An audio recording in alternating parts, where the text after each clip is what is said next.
In the next 10 minutes, I'm going to discuss the death of constitutional money, the Constitution's wise relationship with gold and silver, and the warnings unheeded for generations. Since Nixon decoupled the dollar from gold in 1971, the US dollar has lost over 99% of its purchasing power when measured against gold. Prior to decoupling, US Treasury Secretary and Federal Reserve Chairman told Congress the dollar would strengthen after leaving gold. They were wrong. They also predicted gold would weaken dramatically. Instead, gold is up over 8,000% since then.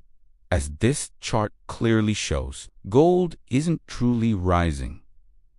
The fiat dollar is falling. A chart of the dollar's decline since 1971 is an inverse of gold's rise. This currency debasement brought temporary stock market prosperity, but permanent ruin to the US dollar, the unit by which Americans measure wealth. The correlation between Fed money printing and inflating stock markets is now clear. As this chart objectively demonstrates, many forget that money made from these bubble assets has less purchasing power each passing day, month, and year. Currency debasement to inflate nations out of debt at citizens' expense is not new. It preceded Rome's downfall and France's Revolution. David Hume in 1752 and von Mises in the 20th century warned, debt destroys currencies, and thus debt destroys nations. With the U.S. at $39 trillion in unsustainable debt, can it be an exception? No. It just takes longer for the dollar to decline. This is because the dollar is a world reserve currency. Demand for it is embedded in global petrodollar markets and international FX reserves. Also, eurodollar markets, international derivatives trade, and SWIFT payment systems contribute to this demand. Each is complex. As John Connolly said in the early 1970s, our dollar and the rest of the world's problem.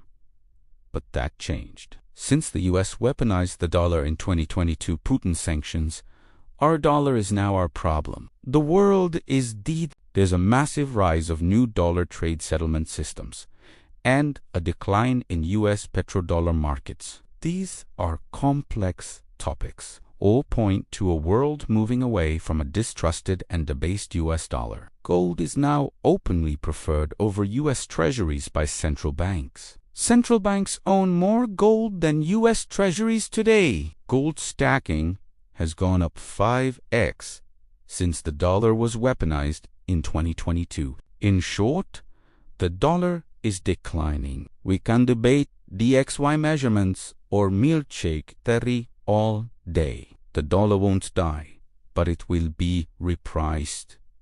So, how did this happen? How did the USA not have written guidance or warnings to prevent such a massive wealth transfer hiding in plain sight? In fact, we had precisely such a warning and document, the U.S. Constitution. Its founding fathers, however flawed, knew the history of sound money. They were clear about who should control money supply to prevent debasement. Article 1, Section 8 gives that power to Congress only. Of course, Congress gave that power to the Federal Reserve in 1930.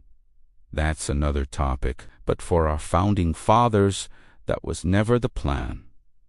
Hamilton and Jefferson debated this. Section 10 of Article 1 states, states could only coin money in gold and silver. It's explicit, as founding fathers worried about financial chaos from paper money. This warning was also underscored under the Articles of Confederation. It made it very clear that the only real money was to be gold and silver. Its authors were driven by protecting the governed from the governing. They wanted a document to protect people from inevitable financial and social disasters if paper money expanded to open theft by the governing. After all, inflation is just an invisible tax. Americans don't like taxation without representation. What we have with inflation is exactly that. Fast forward 250 years since this seminal document was signed in 1789, we find ourselves in the very chaos and invisible tax our founding fathers warned against when it comes to sound money principles. Our Constitution today is little more than a museum piece. How did this constitutional money die? How did the U.S. get to the current unconstitutional, increasingly worthless paper money system it's in today? The answer is simple. Desperate governments, like desperate people, do desperate things. The first cracks arrived during the desperate period of the U.S. Civil War. Wars are expensive. When gold ran out in Lincoln's Washington, D.C., the U.S. issued temporary greenbacks, paper-backed rather than gold-backed dollars. This was used to pay down desperate military debts. Was this constitutional on its face? No, but the clever Supreme Court argued it could be allowed. They said greenbacks were temporary, not legal tender or a store of value, and would eventually be repaid in gold. We should worry when policymakers say temporary. After the Civil War, the Resumption Act resumed a gold-backed U.S. monetary system passed by the same Supreme Court, but they began to back. The court declared D.C. could issue greenbacks with or without war, but said not to worry, as money was gold and silver-backed, not for long. Fast forward to FDR's New Deal era, 1933, with gold confiscation and flagrant dollar revaluation. This led to the infamous gold clause cases. The Supreme Court said there was no longer need for gold parity because the dollar was as valuable as silver. That was a lie. The Supreme Court can be clever with laws, but not with sound money and economics. This is the politics of the legal system. The slow, frog-boiled death of constitutional money in the U.S. finally ended in 1971. Nixon officially decoupled U.S. money from gold. The world no longer had a gold chaperone. Nixon famously declared this decoupling temporarium. 55 years later, we know that was a lie. So here we are with the fall of such paper money. It should be of zero surprise to anyone in 2026. For the tragic reason, it was no surprise to our founding fathers in 1789. They literally warned us then of our own crisis, centuries later. By ignoring, bending, and hiding such warnings, the net result has been tragic. The country this Constitution sought to protect from inflationary debt, tyranny, desperation, and centralized controls now finds itself in a blender. It reminds me sadly of John Adams when he walked outside the Constitutional Convention and said there was never a democracy that did not commit suicide.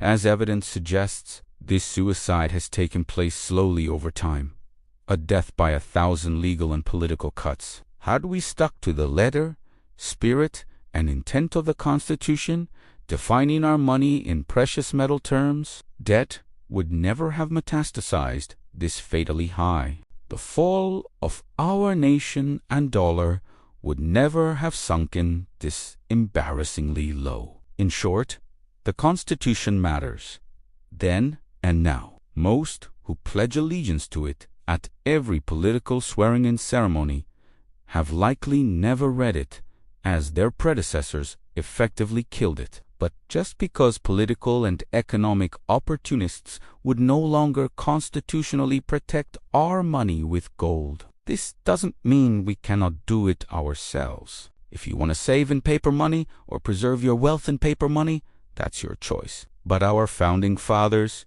Hume and Mises, warned it was much wiser to save in a monetary metal, a precious metal like gold and silver. Centuries of history confirmed they were right.